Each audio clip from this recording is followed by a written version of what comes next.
ఈరోజు ఒక కథ చెప్పుకుందామట. ఏంటంటే చాలా మంచి విషయం. ఏంటంటే మనలో చాలామంది అనుకుంటుంటాం, నేను లేకపోతే అసలు ఏమి పనే జరగదు, అంతా నేనే, అక్కడ అంతా నేనే, లేకపోతే కాలమే జరగదు, కాలం ఆగిపోతుంది. అలాంటి అతిశయం ఉన్న కథ అనమాట ఇది. ఈ కథని రాసింది భోగా పురుషోత్తం గారు, తిరుపతి నుంచి రాశారు. అంతే, భోగా పురుషోత్తం గారు తుంబూరు, తిరుపతి జిల్లా నుంచి రాశారన్నమాట. కథ ఏంటంటే ఆంధ్రజ్యోతి పేపర్, డైలీ పేపర్ ఆదివారం మ్యాగజైన్లో వచ్చింది. ఆ కథ చెప్పుకున్నాం. కథ బాగుంది, వారికి మన ధన్యవాదాలు. ఈ కథ ఏంటంటే దేవపురం అనే ఒక ఊరు ఉండేదట. ఆ ఊరిలో ఊరప్ప అని ఒక ఆయన, అతను వ్యాపారం చేసేవాట. సరుకులు ఏంటి, పొద్దున్నే 5ంటికి అలారం పెట్టుకొని సరుకులన్నీ తీసుకొని అన్నం మూట కట్టుకొని వెళ్ళి పక్కన ఉన్న బస్తీకి వెళ్ళి అమ్ముకొని వస్తూ ఉండేవాట. గడియారం 5ంటికి అలారం ఒక గంట తక్కువ లేచేవాట. అదే టైం కోడి కూడా జనరల్ కూస్తుంది కదా, కోడి కూడా కూస్తుందట. అంటే ఈ కోడి అనుకుందట, నేను కోయటం వల్లే ఈయన సరైన టైంకి లేస్తున్నాడని కోడి అందట. ఈ గడియారం అందట కాదు, నేను అలారం మోగుతున్నాను కదా అందుకనే లేస్తున్నాడు అని గడియారం అనుకుంటా. ఈ రెండు బాగా గొడవ పడ్డాట. సరే ఈ రెండు, నేను గొప్ప అంటే నేను గొప్ప, నేను గొప్ప అంటే నేను గొప్ప అంటున్నాయి అనమాట. ఈ రెండు పందెం వేసుకున్నాయట. కోడి ఏం చేసింది, ఊళ్ళో కోళ్ళు అన్నింటిని పిలిపించి, మీరు అసలు రేపటి నుంచి అరవాకండి, చూద్దాం పనులు ఎలా జరుగుతాయో చూద్దాం అని చెప్పింది. చెప్పగానే సరే కోళ్ళన్నీ కోయటం మానేసినాయి అనమాట.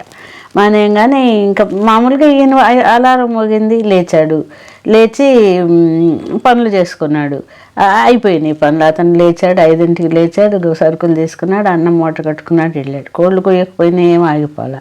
గడియారం అలారం మోగింది కాబట్టి అతను వెళ్ళిపోయాడు. సరే తెల్లారింది. కోడి అప్పుడు గడియారం అందట, చూసావా ఏమైంది, నువ్వు లేకపోతే ఏమన్నా ఆగిపోయిందా ఏంటి, నువ్వు లేకపోతే ఏం ఆగిపోలే, చూడు బాగానే జరుగుతుంది అని అందట. అనగానే అప్పుడు పాపం కోడి కాస్త చిన్నబుచ్చుకొని, అయినా చూద్దాము ఏం జరుగుతుందో చూద్దాము అని కోడి అంత తొందరగా అంగీకరించలేదు. చూద్దాం, ఏదో ఇవాళ ఎట్లయింది, నేను లేకపోతే ఎట్లాగంట.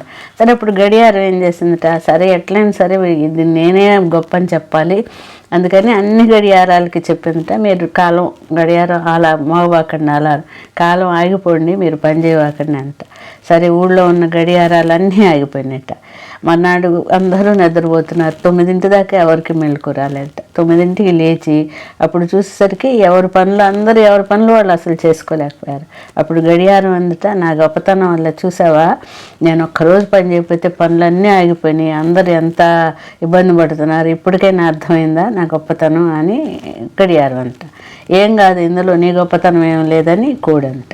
సరే ఈ ప్రజలు ఏం చేస్తారు, జనం వీళ్ళందరి గొడవలన్నీ ఈ రెండు పోటీ పట్టించి, ఈ రెంటిని నమ్ముకుంటే మనకింతే, మనకు అసలైనటువంటి మనం కాలాన్ని నిర్దేశించేవాడు ఎవరు, సూర్యుడు ఉన్నాడు కదా, ఆయన దగ్గరికి వెళ్ళి ఆయనని ఫాలో అవుదామని చెప్పి, సరే సూర్యోదయం అవుతూనే లేద్దామని సూర్యోదయాన్ని గుర్తుపెట్టుకుని లేవటం, పనులు చేసుకోవటం, ఎవరి పనులు వాడు, కోడి అక్కర్లేదు, గడియారం అక్కర్లేదు, వాళ్ళ పనులు వాళ్ళు చేసుకుంటున్నారు.